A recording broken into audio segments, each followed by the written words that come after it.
जैसे टीवी पे शुरू हो जाएगा। मुस्लिम महिलाओं को बुर्का और हिजाब के नाम पर दबाया जाता है। अरे तुमको कब से मोहब्बत हो गई? मैं क्या पहनता हूं, मेरी बेटी क्या पहनती है, मेरी बीवी क्या पहनती है, उससे आपको क्या मतलब? आपको कुछ नहीं पहनना है, मत पहनो, मेरे को क्या करना है? क्यों? मीडिया पर एक वीडियो देखिए, कर्नाटका में एक बच्ची हिजाब पहनकर मोटरसाइकिल रखकर अपने कॉलेज को जाती है तो 25-30 नौजवान उसके करीब आकर नारे लगाते हैं, उसको डराते हैं। उस बच्ची ने जो बहादुरी का काम किया, उस बच्ची ने उन तमाम के तरफ देखकर कहा, अल्लाह अकबर। उस बच्ची ने नारा लगाया तो सब ठहर गए, फिर से कहा अल्लाह अकबर, 3 मरतबा कहा उसने। तो यही मैं कह रहा हूं, अगर भीड़ आ जाती है, गोलियां चलती हैं, सिर्फ 5 सेकंड के लिए तुम ठहरो, रहमत नाजिल होगी, तुम्हारे हौसले बुलंद हो जाएंगे। 8-10 तुम कह रहे हो, 540 का संसद है जिसमें 2 हैं, और जब 2 खड़े हो जाते बीजेपी के 300 खड़े होकर बोलते बैठ जा बैठ जा बैठ जा, मगर हम नहीं बैठते, अपनी बात को करते हैं। हम सिर्फ 5 मिनट 6 मिनट में पूरी गर्मी पैदा कर देते। बाबा, मेरी जबान हक की आवाज को बुलंद करेगी, मेरी जबान चापलूसी की बात नहीं करेगी, मेरी जबान हक की बात करेगी, मेरी जबान गुलामी की बात नहीं करेगी, मेरी जबान हिस्सेदारी की बात करेगी, मेरी जबान से डर की बात नहीं निकलेगी, मेरी जबान से उम्मीद की बात निकलेगी। मेरी जबान है जो उनकी जबान की मैं तर्जुमानी करता हूं। मैं कोई संघ की जबान या समाजवादी की जबान में नहीं बात कर सकता, मैं नहीं करूंगा।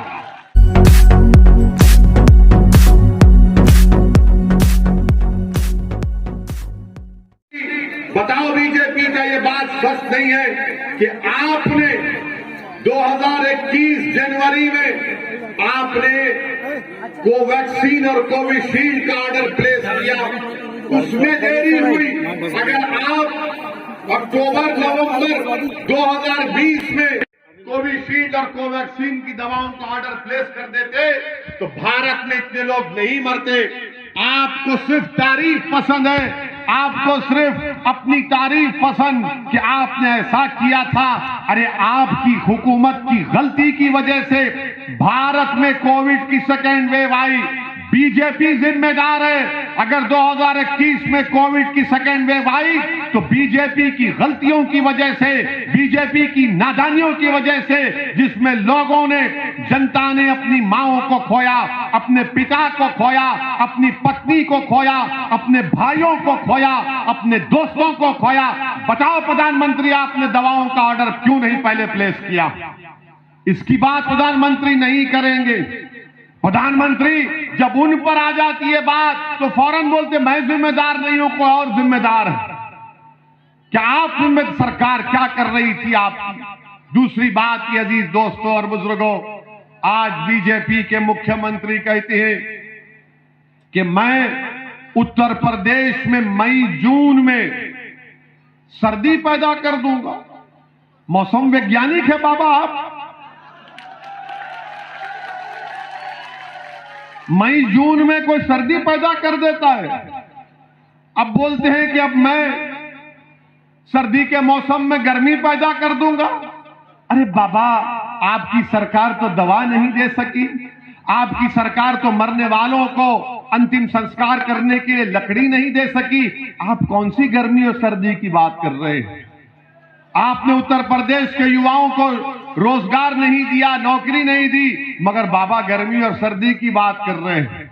मगर बाबा एक बात सुन लो, एक बात ज़हन नशीन कर लो, ओवैसी जो उत्तर प्रदेश में गर्मी पैदा कर चुका है वो ना तुम्हारी सर्दी कम करेगी ना तुम्हारी गर्मी कम करेगी।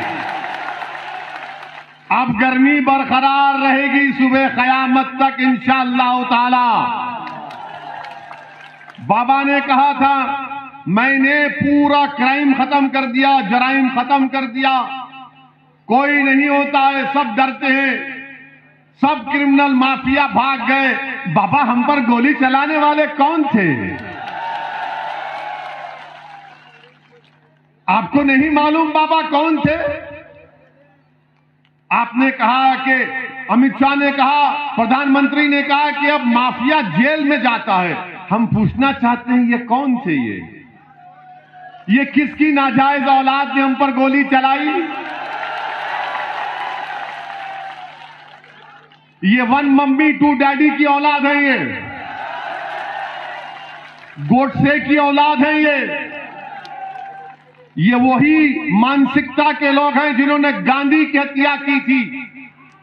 ये वही लोग हैं जो अंबेडकर के संविधान की धज्जियां उड़ाना चाहते हैं। इनको रूल ऑफ लॉ पर भरोसा नहीं है, इनको रूल ऑफ गन पर भरोसा है, इनको बैलेट पर भरोसा नहीं है, इनको गोली पर भरोसा है। वो ये चाहते हैं कि इनकी आवाज को दबा दिया जाए। मैं पूछना चाहता हूं बाबा, ये गोली चलाने वाले कौन थे?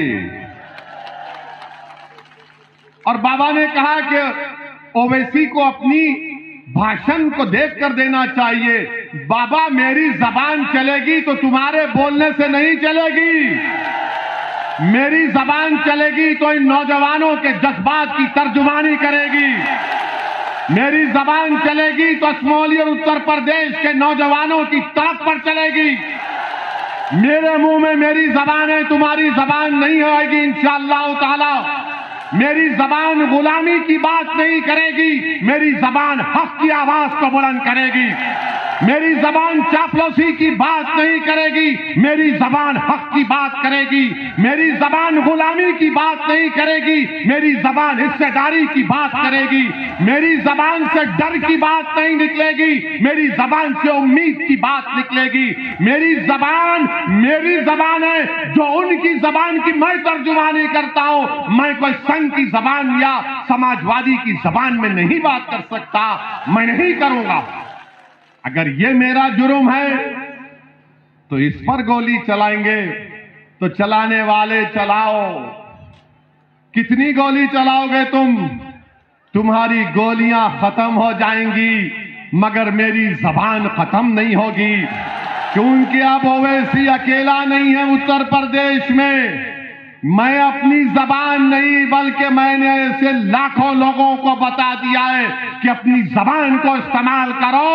वक्त के फिरौन के सामने खड़े हो जाओ, वक्त के नमरूद के सामने खड़े हो जाओ, वक्त के अबू जहल के सामने खड़े हो जाओ, वक्त के अबू लहब के सामने खड़े हो जाओ और वक्त के यजीदों के सामने अपनी गर्दन कटा देना मगर कभी झुकने नहीं देना अपने आप को। ये हम जब बात करते हैं तो ये लोग, अरे जोर से लगाओ, जोर से लगाओ, जोर से लगाओ, गली गली लगाओ, नगर नगर लगाओ, पूरी असमौली में लगाओ।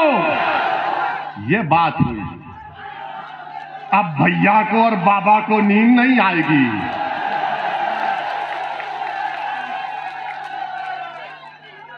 अब आप सुनिए, गोली चली तब भी इतनी जबान चल रही है। अब ये सोच रहे होंगे ये तो पापी, ये तो गोली चलने के बाद भी तेज जा रहा है। जाएगा तेज, तुम्हारे हाथ में नहीं है किसी की जान लेना, वो तो अल्लाह का काम है। जब तक अल्लाह बोलेगा जिंदा रहेंगे, जब अल्लाह फैसला कर लेगा चले जाएंगे। सुनो असमौली की जनता, सुनो रुकनुद्दीन सराय की गयूर अवाम, मेरी माँ और बहनें, मैं अपनी माँ और बहनों से हाथ जोड़कर अपील कर रहा हूं कि असदुद्दीन ओवैसी मौत से नहीं डरता, क्योंकि मेरी माँ ने मुझे ये सिखाया है, मेरे मरहूम वालिद ने मुझे ये सिखाया है कि मौत से मत डरो, मौत के बाद जब हिसाब किताब होगा उसकी फिक्र करो। जब हिसाब किताब होगा पूछा जाएगा कि बताओ असदुद्दीन, तुमको दुनिया में इज्जत दी गई, मुकाम दिया गया, तुमने उसको कैसे इस्तेमाल किया? मैं गुनाहगार हूं, मैं कितना गुनाहगार हूं मेरा रब जानता है, मगर एक बात तुम्हारे सामने जिम्मेदारी से कह रहा हूं कि मैं बेईमान नहीं हूं, ना कभी रहूंगा इंशाअल्लाह ताला। मैंने कभी भी अपनी मफाद के लिए आवाम का सौदा नहीं किया। मैं अगर राजनीति में हूं तो तिजारत करने के लिए नहीं हूं। मैं अगर राजनीति में हूं तो दौलत कमाने के लिए नहीं हूं। मैं अगर राजनीति में हूं तो गरीब और मजलूम आवाम को उनका मुकाम दिलाने के लिए, उनका हिस्सा दिलाने के लिए हूं। यही हमको सिखाया गया था।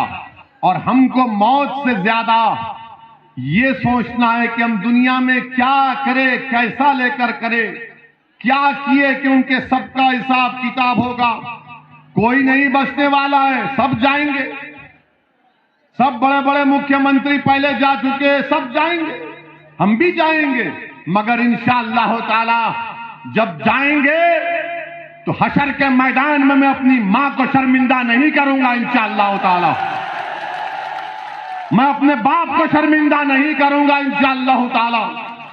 वो हशर का मैदान होगा तो हसनैन करीमैन रहेंगे, हौज़े कौसर भी होगा इंशाअल्लाह ताला। मेरे अजीज दोस्तों और बुजुर्गों, हम कमली वाले की उम्मत हैं,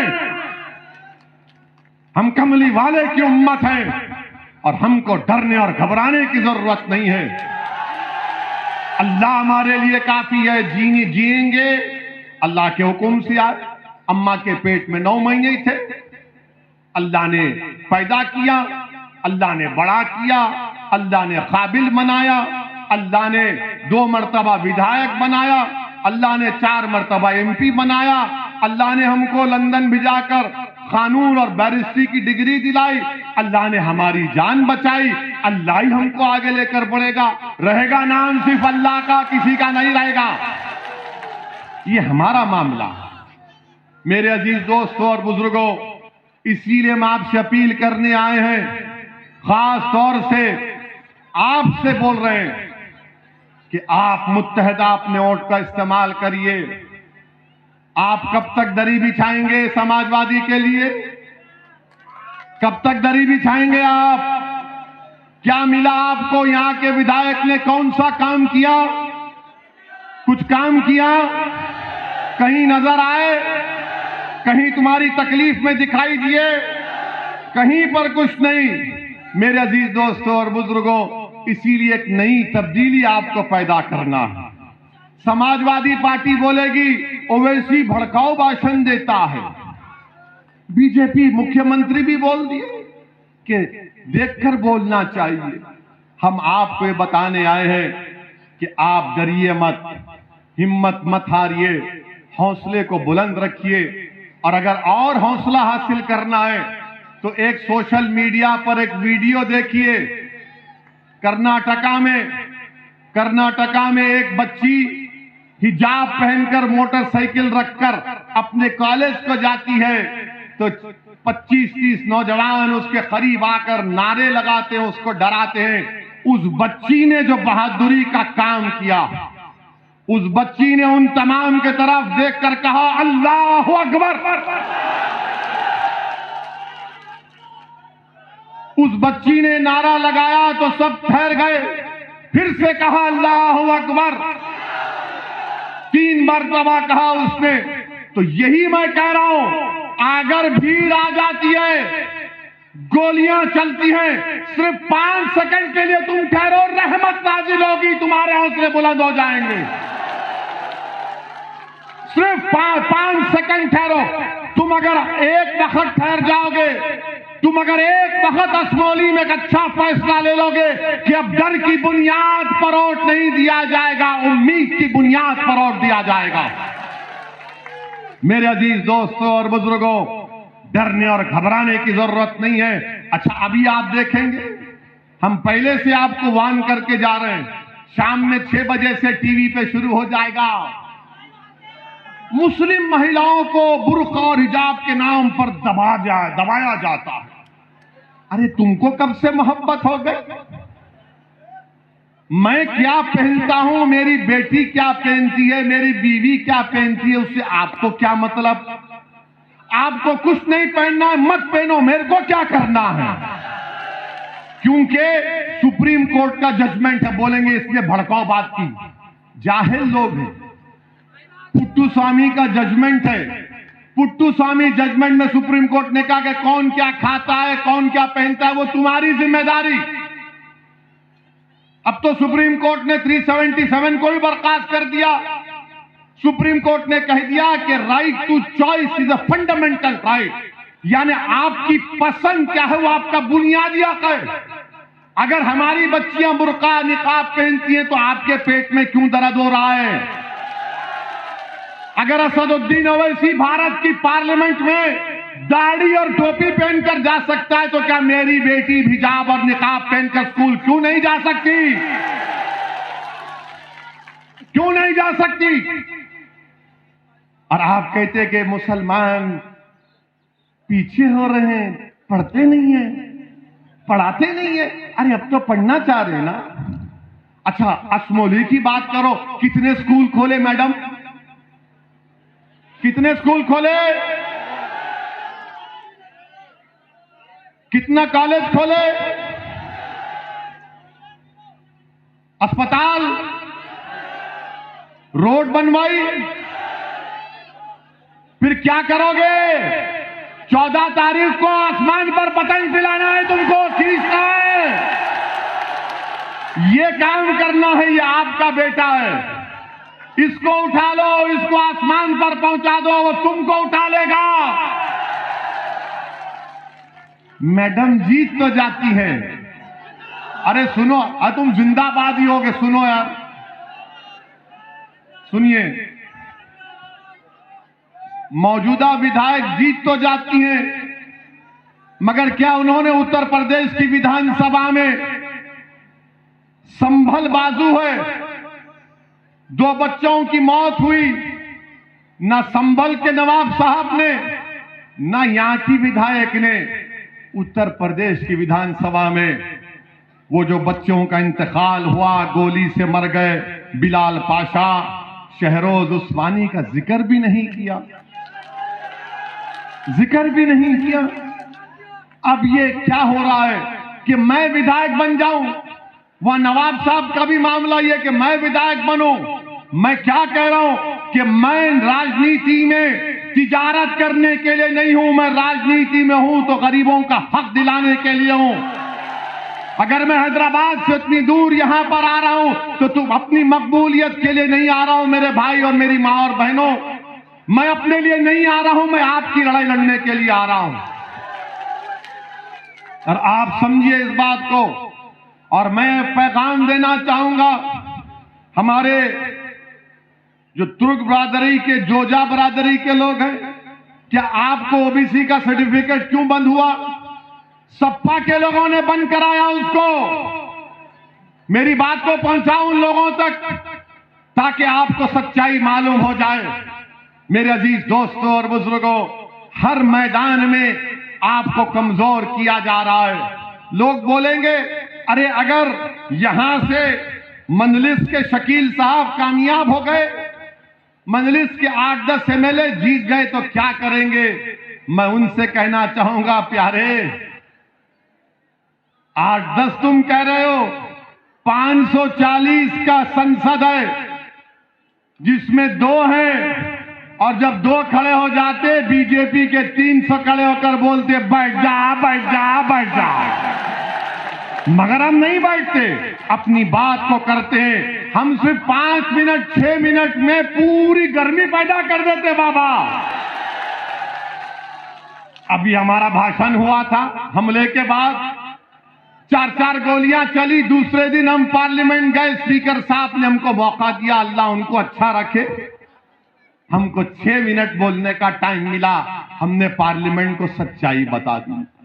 अब लोग हमसे पूछते हैं कि 24 घंटे तुझ पर नहीं हुए गोली चलाने के बाद और तू आकर ये बात कर सकता है, वो क्या है? हमने कहा 24 घंटे न छोड़ो, अगर 4 घंटे भी होते तो उससे ज्यादा हम बोलते, क्योंकि हमारी जिंदगी हम अपने रब को दे चुके हैं, हम दे चुके हैं। अब वो चाहे कहां डाले किधर डाले वो उसका काम। मेरे अजीज दोस्तों, मेरी इज्जतदार माँ और बहनों, 14 तारीख के दिन एक तारीखी फैसला कर लो। आप अज़ां हो रही है, इसीलिए आपसे अपील कर बोले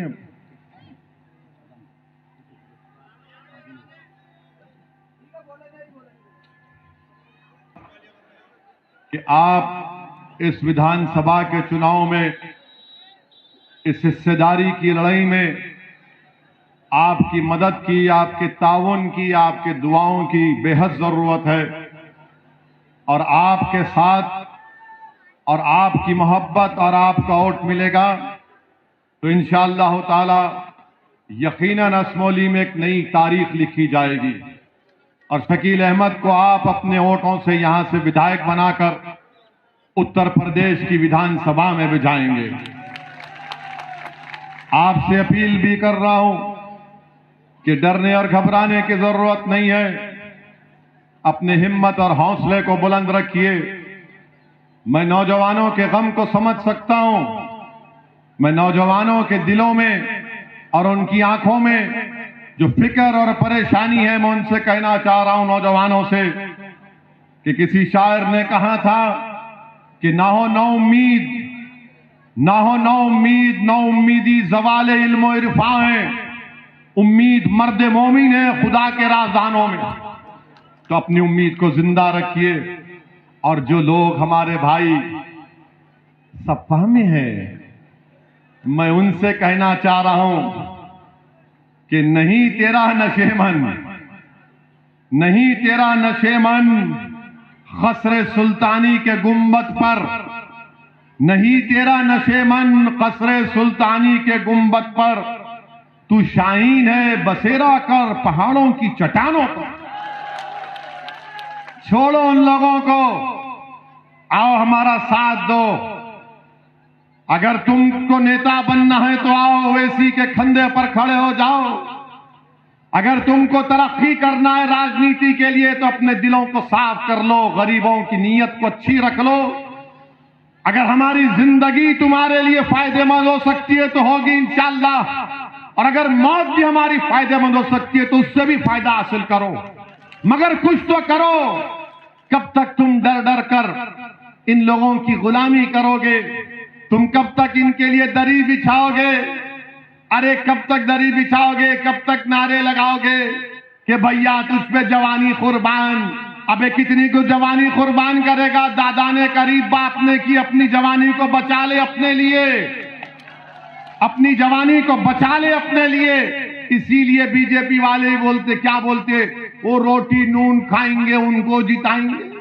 हम कह रहे हैं कि रोटी नून नहीं खाएंगे, दरी नहीं बिछाएंगे।